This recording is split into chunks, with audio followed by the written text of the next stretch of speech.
Singa-singa muda merana kelaparan, tetapi orang-orang yang mencari Tuhan tidak kekurangan sesuatu pun yang baik. Marilah anak-anak, dengarkanlah aku. Takut akan Tuhan akan kuajarkan kepadamu. Siapakah orang yang menyukai hidup, yang mengingini umur panjang untuk menikmati yang baik? Jagalah lidahmu terhadap yang jahat, dan bibirmu terhadap ucapan-ucapan yang menipu. Jauhilah yang jahat dan lakukanlah yang baik. Carilah perdamaian dan berusahalah mendapatkannya.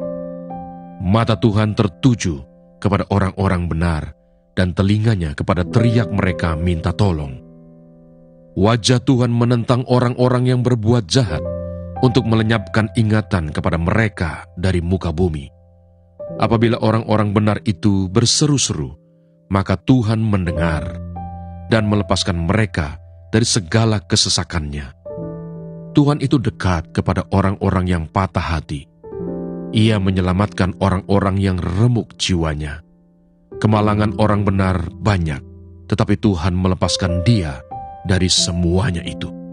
Ia melindungi segala tulangnya, tidak satu pun yang patah. Kemalangan akan mematikan orang fasik, dan siapa yang membenci orang benar akan menanggung hukuman. Kemudian genaplah bulannya bagi Elisabet untuk bersalin, dan ia pun melahirkan seorang anak laki-laki. Ketika tetangga-tetangganya serta sanak saudaranya mendengar bahwa Tuhan telah menunjukkan rahmat-Nya yang begitu besar kepadanya, bersukacitalah mereka bersama-sama dengan dia. Maka datanglah mereka pada hari yang ke-8 untuk menyunatkan anak itu, dan mereka hendak menamai dia Zakaria menurut nama bapaknya. Tetapi ibunya berkata, "Jangan, ia harus dinamai Yohanes." Kata mereka kepadanya, "Tidak ada di antara sanak saudaramu yang bernama demikian." Lalu mereka memberi isyarat kepada bapaknya untuk bertanya nama apa yang hendak diberikannya kepada anaknya itu. Ia meminta batu tulis, lalu menuliskan kata-kata ini, "Namanya adalah Yohanes." Dan mereka pun heran semuanya. Dan seketika itu juga terbukalah mulutnya dan terlepaslah lidahnya. Lalu ia berkata-kata dan memuji Allah. Maka ketakutanlah semua orang yang tinggal di sekitarnya, dan segala peristiwa itu menjadi buah tutur di seluruh pegunungan Yudea. Dan semua orang yang mendengarnya merenungkannya dan berkata, "Menjadi apakah anak ini nanti? Sebab tangan Tuhan menyertai dia." Nyanyian pujian Zakaria. Dan Zakaria ayahnya penuh dengan Roh Kudus, lalu bernubuat katanya, "Terpujilah Tuhan Allah Israel, sebab ia melawat umat-Nya dan membawa kelepasan baginya. Ia menumbuhkan sebuah tanduk keselamatan bagi kita di dalam keturunan Daud hamba-Nya itu, seperti yang telah difirmankannya sejak purbakala oleh mulut nabi-nabinya yang kudus, untuk melepaskan kita dari musuh-musuh kita dan dari tangan semua orang yang membenci kita, untuk menunjukkan rahmat-Nya kepada nenek moyang kita dan mengingat akan perjanjiannya yang kudus, yaitu sumpah yang diucapkannya kepada Abraham, bapa leluhur kita, bahwa ia mengaruniai kita, supaya kita terlepas dari tangan musuh, dapat beribadah kepadanya tanpa takut, dalam kekudusan dan kebenaran di hadapannya, seumur hidup kita. Dan engkau, hai anakku, akan disebut Nabi Allah yang Maha Tinggi, karena engkau akan berjalan mendahului Tuhan, untuk mempersiapkan jalan baginya, untuk memberikan kepada umat-Nya pengertian akan keselamatan, yang berdasarkan pengampunan dosa-dosa mereka. Oleh rahmat dan belas kasihan dari Allah kita, dengan mana Ia akan melawat kita, surya pagi dari tempat yang tinggi, untuk menyinari mereka yang diam dalam kegelapan dan dalam naungan maut, untuk mengarahkan kaki kita kepada jalan damai sejahtera. Adapun anak itu bertambah besar dan makin kuat rohnya, dan ia tinggal di padang gurun, sampai kepada hari ia harus menampakkan diri kepada Israel. Bilangan pasal 4. Tuhan berfirman kepada Musa dan Harun, "Hitunglah jumlah Bani Kehat sebagai suatu golongan tersendiri di antara Bani Lewi, menurut kaum-kaum yang ada dalam puak mereka. Hitunglah yang berumur 30 tahun ke atas, sampai yang berumur 50 tahun. Semua orang yang kena wajib tugas, supaya mereka melakukan pekerjaan di kemah pertemuan. Pekerjaan jabatan orang Kehat di kemah pertemuan ialah mengurus barang-barang yang maha kudus. Kalau perkemahan akan berangkat, haruslah Harun dan anak-anaknya masuk ke dalam untuk menurunkan tabir penudung dan menudungkannya kepada tabut hukum. Di atasnya, mereka harus meletakkan tutup dari kulit lumba-lumba, dan di atasnya lagi, mereka harus membentangkan sehelai kain yang seluruhnya ungu tua. Kemudian mereka harus memasang kayu-kayu pengusung tabut itu. Lagi pula di atas meja roti sajian, mereka harus membentangkan sehelai kain ungu tua, dan di atasnya, mereka harus meletakkan pinggan, cawan, piala, dan kendi korban curahan. Juga roti sajian harus tetap ada di atasnya. Di atas semuanya itu, mereka harus membentangkan sehelai kain kirmisi, lalu menudungnya dengan tudung dari kulit lumba-lumba. Kemudian mereka harus memasang kayu-kayu pengusung meja itu. Lalu mereka harus mengambil sehelai kain ungu tua dan menudungkannya kepada kandil untuk penerangan dengan lampu-lampunya, sepit-sepit dan penadah-penadahnya, dan segala perkakas minyaknya yang dipakai untuk mengurus kandil itu. Dan mereka harus meletakkannya dengan segala perkakasnya ke atas tudung dari kulit lumba-lumba dan meletakkannya di atas usungan. Di atas mezbah dari emas itu, mereka harus membentangkan sehelai kain ungu tua dan menudunginya dengan tudung dari kulit lumba-lumba. Kemudian mereka harus memasang kayu-kayu pengusung mezbah itu. Lalu mereka harus mengambil segala perkakas yang dipakai untuk menyelenggarakan kebaktian di tempat kudus, meletakkannya di atas sehelai kain ungu tua, dan menudunginya dengan tudung dari kulit lumba-lumba. Kemudian meletakkannya di atas usungan. Dan mereka harus membersihkan mezbah itu dari abu, lalu membentangkan sehelai kain ungu muda di atasnya.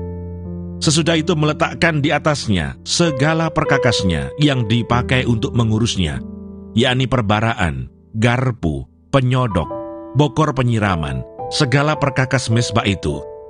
Dan di atasnya, mereka harus membentangkan tutup dari kulit lumba-lumba. Kemudian mereka harus memasang kayu-kayu pengusung mezbah itu.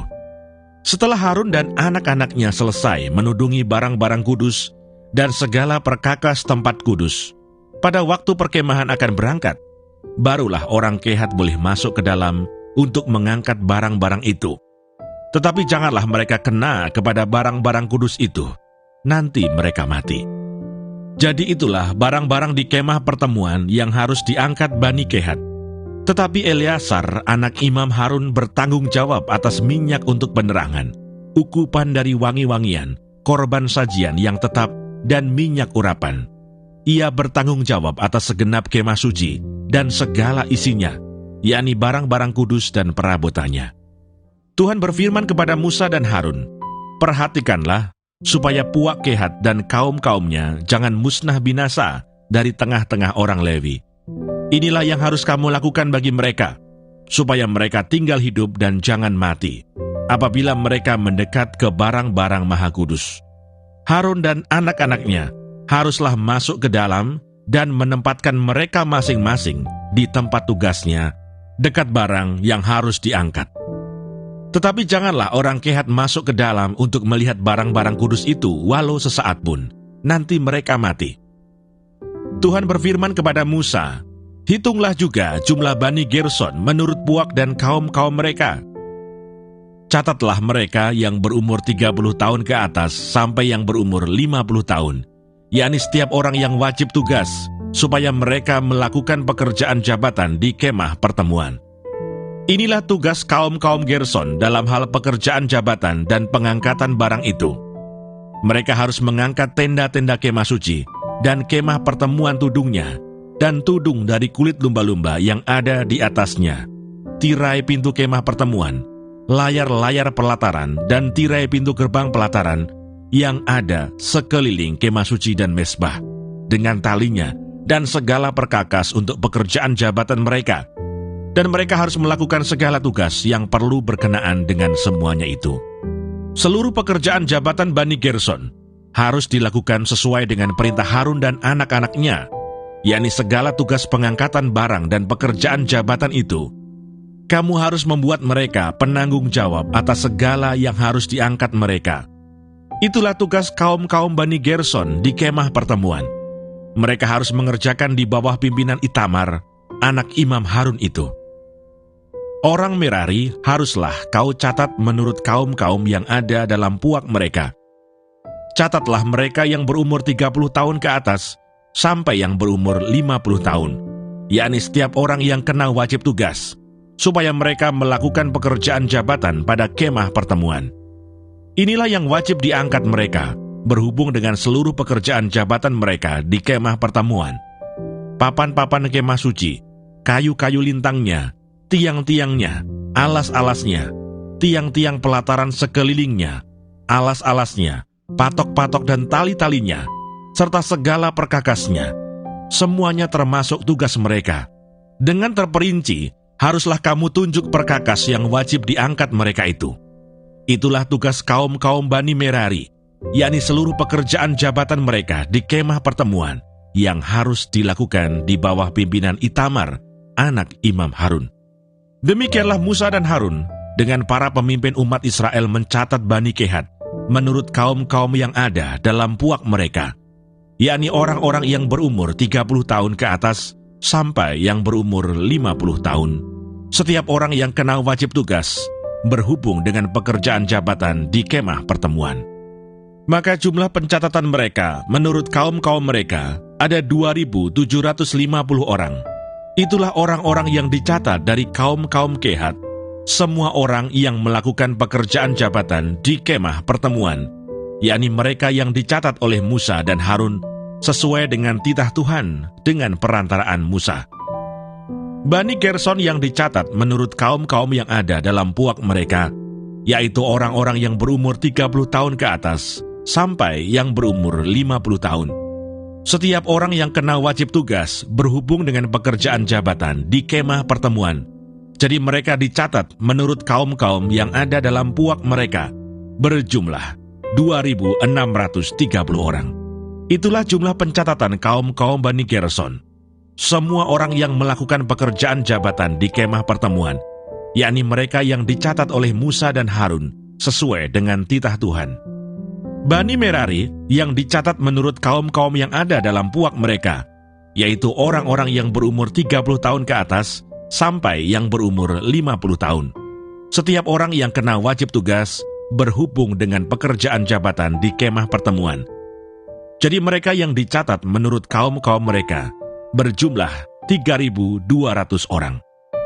Itulah jumlah pencatatan kaum-kaum Bani Merari, yakni mereka yang dicatat oleh Musa dan Harun sesuai dengan titah Tuhan dengan perantaraan Musa. Semua orang Lewi yang dicatat oleh Musa dan Harun dengan para pemimpin Israel menurut kaum-kaum yang ada dalam puak-puak mereka, yakni orang-orang yang berumur 30 tahun ke atas sampai yang berumur 50 tahun, setiap orang yang wajib melakukan pekerjaan jabatan di kemah pertemuan dan pekerjaan pengangkatan barang, jadi mereka yang dicatat berjumlah 8.580 orang. Sesuai dengan titah Tuhan dengan perantaraan Musa, maka mereka masing-masing dibuat penanggung jawab atas apa yang harus dikerjakan dan diangkatnya. Demikianlah mereka dicatat, seperti yang diperintahkan Tuhan kepada Musa. Bilangan pasal 5. Peraturan mengenai orang-orang yang najis. Tuhan berfirman kepada Musa, "Perintahkanlah kepada orang Israel, supaya semua orang yang sakit kusta, semua orang yang mengeluarkan lelehan, dan semua orang yang najis oleh mayat, disuruh meninggalkan tempat perkemahan. Baik laki-laki maupun perempuan, haruslah kau suruh pergi. Keluar tempat perkemahan, haruslah mereka kau suruh pergi, supaya mereka jangan menajiskan tempat perkemahan di mana aku diam di tengah-tengah mereka." Maka orang Israel berbuat demikian. Mereka menyuruh orang-orang itu meninggalkan tempat perkemahan seperti yang difirmankan Tuhan kepada Musa. Demikianlah diperbuat orang Israel. Peraturan mengenai penebusan salah. Tuhan berfirman kepada Musa, "Berbicaralah kepada orang Israel, apabila seseorang, laki-laki atau perempuan, melakukan sesuatu dosa terhadap sesamanya manusia, dan oleh karena itu berubah setia terhadap Tuhan, sehingga orang itu menjadi bersalah, maka haruslah ia mengakui dosa yang telah dilakukannya itu, kemudian membayar tebusan sepenuhnya dengan menambah 1/5, lalu menyerahkannya kepada orang terhadap siapa ia bersalah.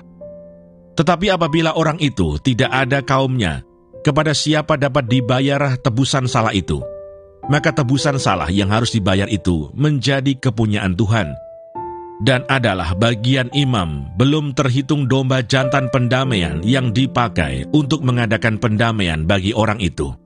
Dari persembahan-persembahan kudus yang disampaikan orang Israel kepada imam, persembahan khususnya adalah bagian imam. Sedang persembahan-persembahan kudus yang dibawa oleh seseorang adalah bagian orang itu sendiri. Hanya apa yang diserahkannya kepada seorang imam adalah bagian imam itu.